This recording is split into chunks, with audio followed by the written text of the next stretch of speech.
Hello there, and welcome to Perficient Digital's Video On Demand series focused on key aspects of digital marketing and strategy, tied with how Perficient Digital and Sitecore can provide you the complete, unified platform to help achieve your strategic goals. My name is Rick Bauer, and I'm a Sitecore Digital Strategy MVP. In this series, I, along with a select Perficient colleague, will focus on the necessary marketing strategy pillars you must consider for success, followed by the best practice solutions provided within the Sitecore Digital Experience platform. This is Episode 2, Conversion Rate Optimization and Content. In this episode, I am lucky enough to work with Amanda Bobel, an experienced conversion strategist here at Perficient Digital with over 7 years in the marketing space and a master's degree in digital marketing. Amanda will focus on the key considerations around CRO and testing, and I will follow up with this topic as it relates to Sitecore. So first, here's Amanda. What is conversion rate optimization? Conversion rate optimization, or CRO, is simply put the process of turning potential customers into customers and then turning those customers into repeat customers. Breaking it down a little more, a conversion occurs when a user completes a desired action that has a direct or indirect impact on a business goal, such as transactions, form completion, or whatever your business deems as a successful KPI. Conversion rate optimization is the process of increasing the percentage of website visitors that complete the desired action. Why is CRO important in a digital strategy? With an acquisition, engagement, retention model, you can't cut out the middleman of the strategy. Acquisition comprises of marketing to and bringing qualified traffic to your web page. At Perficient, we have the SEO, or search engine optimization, the PPC, pay-per-click, and paid and social media teams that use their respective platforms to target key customers that meet specific personas for a client's website. Once that traffic reaches the site, the CRO team works to provide those visitors with a user-friendly experience, which includes making it easier for the visitor to find what they were looking for on the site and ultimately convert. How do you work and strategize with the other teams for clients? All of the digital marketing teams work together to build out strategic plans for our customers. We work to ensure that what one channel does positively impacts the other. For example, if the PPC team is running a campaign to a specific section of the site, the CRO team can potentially run tests on those pages to improve the traffic's experience and potentially convert them from new visitors to returning customers. How do you come up with test ideas? There are a few different ways in which we come up with test ideas. We first look at qualitative and quantitative data to identify specific pain points that are stopping visitors from completing a transaction, submitting a form, or whatever the goal of the website may be.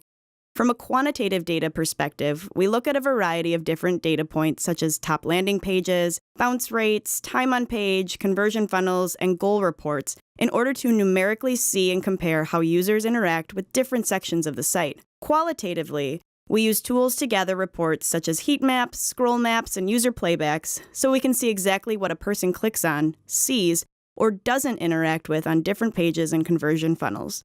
We also use user polls and surveys in order to obtain first-person insights into their experience on the site. What's most powerful is the combination of the quantitative and qualitative data so that we see the holistic view and the full story of what's happening. For example, let's say we look at a scroll map and see that very few visitors scroll past the average page fold, where all of your content and main calls to action lie. You then check your analytics to see that this page has a low time on page and high bounce rate. From there, you can start to brainstorm why visitors might not scroll down and leave the page suddenly, and come up with ways to improve those metrics. We also listen to our clients as they tell us about their business goals and potential issues they've encountered on the website. If they've noticed a pattern that less and less people are purchasing a particular product, we can use tools to investigate that. While there aren't bad test ideas, we look at every idea and prioritize based on business goals, level of effort to build, and impact on the goals. This also helps us weed out the ideas that might not be measurable, or helps us make recommendations for changes that go right to the development team and are monitored rather than tested. From our prioritized list of test ideas, we form hypotheses, which are if, then, because statements, in order to make educated and scientific predictions for what the change on the page might result in. How do you execute test ideas? Our testing process is a never-ending cycle. After we've determined what to test, we need to decide how many changes we want to test against the original page. Let's say we want to change out a product's image and see how that affects the number of products added to the cart. For this, we can run a simple A/B test with the original image versus a new image. But if we wanted to test multiple images, we could run an A, B, C, D test with a number of variations. A word of caution, though. Running more than one variation at a time is possible if you have the website traffic for it.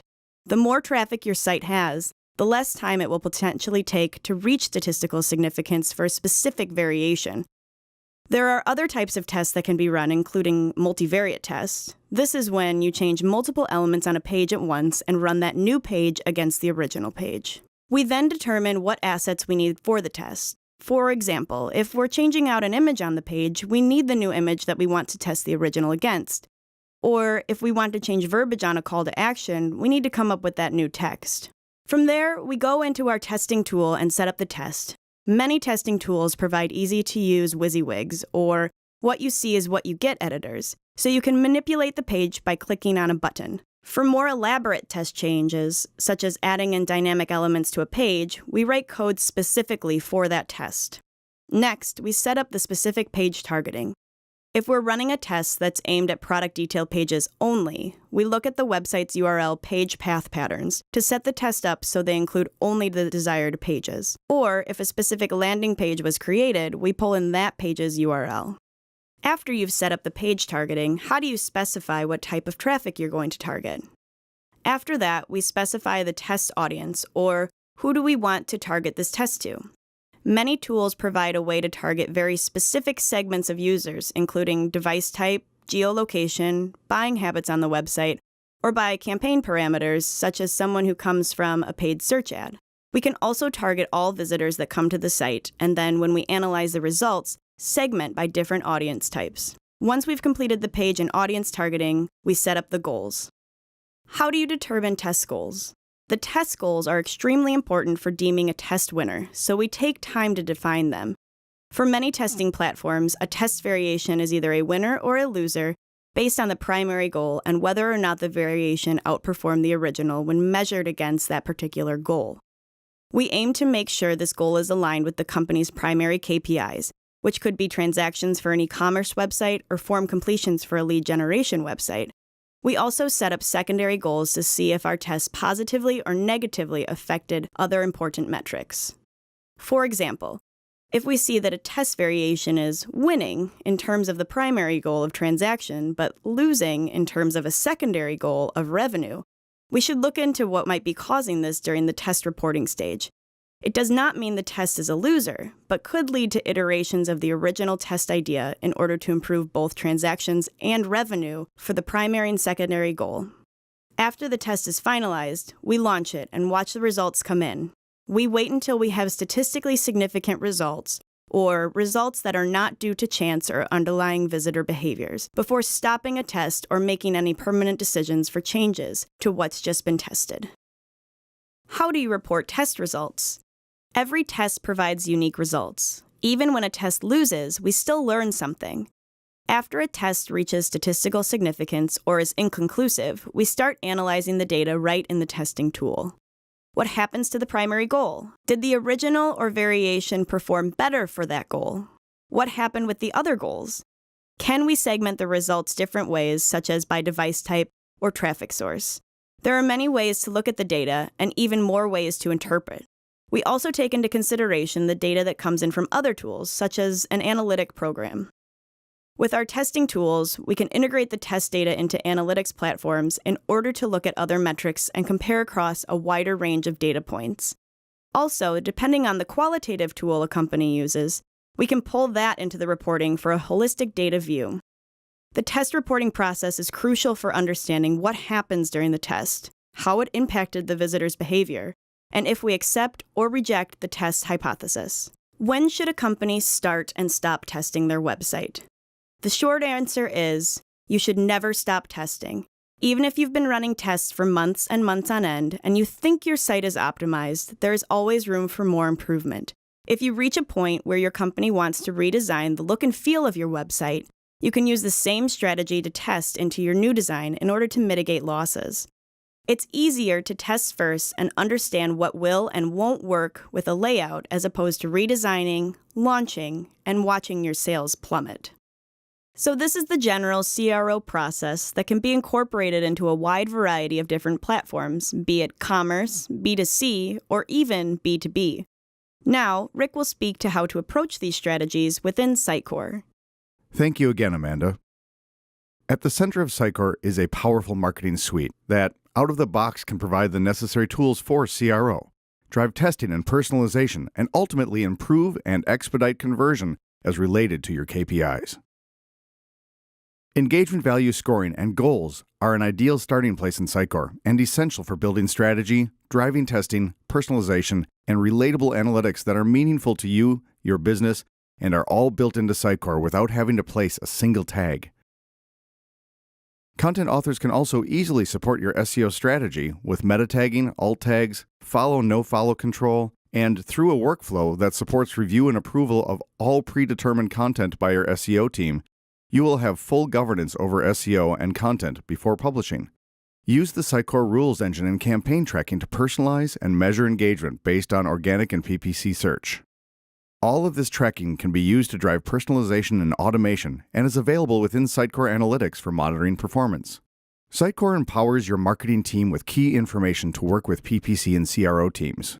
By providing this deep and familiar analytics reporting tool built into Sitecore DXP, be it personalization, A/B or multivariate tests at the page and component level, you will be able to react and improve content based off of near real-time metrics, easily and without having to go back to your development team and without needing to add tags.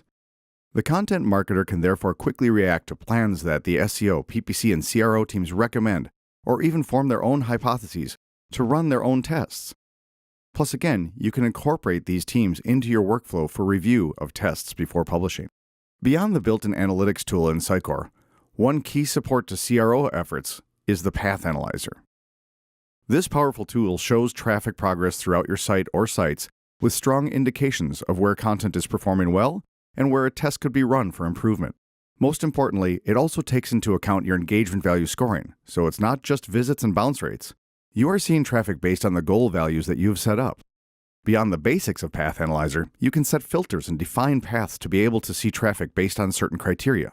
What does traffic look like based on a particular channel? What are users doing based on a specific campaign? How about based on a specific persona or buying phase? All of these different maps can be set up by a content marketer and become available for analysis via a simple drop-down menu. From this analysis, build A/B tests to continue to improve those paths. Work with your CRO team to compare paths with heat mapping and quickly implement your if-then-because hypotheses and get on-page, inline metrics as the test runs. With Sitecore, you come to the table with a powerful A/B and multivariate testing tool, which not only provides the answer to how to test, but with Path Analyzer and the automatic testing recommendations built in, you are instantly up and running to work with your CRO team to drive tests at the page or component level. Beyond simply testing content itself, you can test one type of component against another. For example, while you can simply test an image against an image or copy against copy, you can also change the component completely. Test an offer against a form or a poll.